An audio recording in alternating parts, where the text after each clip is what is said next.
Hello, I'm Keith Gibson, the pastor at Pleasant Valley Baptist Church, for some of those who may not know me, and it's an honor for me to be a part of the 7 sayings of the cross again this year. My part is the third part, which is found in John chapter 19, verses 26 and 27, and these verses say, "When Jesus therefore saw his mother, and the disciple whom he loved standing by, he said to his mother, 'Woman, behold your son.' Then he said to the disciple, 'Behold your mother.'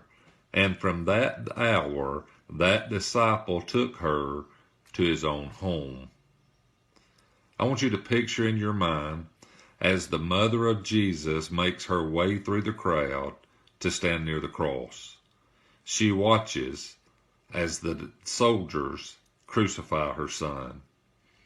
When she lifts her eyes to the cross, she remembers as she used to kiss his brow, the brow that was now covered with thorns and blood. She remembers when she held his hands, the same hands that were now nailed to the cross for her salvation. She remembers the time when he tells her that his hour has not yet come. Now, as she sees him struggle from the cross, she realizes this is the hour that he spoke of. We see Mary's sorrow, but what does that mean to us?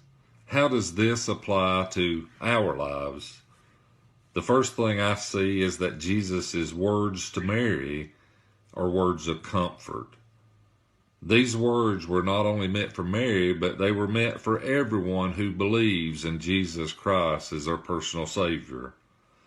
There are two things that apply to us. First, Jesus gives us an example of our God-given responsibility to our blood family. It is God's design that we care for our family members. As Jesus looks down to his mother, with all his strength, he says, "Woman, behold your son." Then he said to the disciple, "Behold your mother." Hear the power in these words. As eternity is hanging in the balance, Jesus takes this moment to care for his mother. The family that Jesus grew up in was not a perfect family. My family is not perfect either.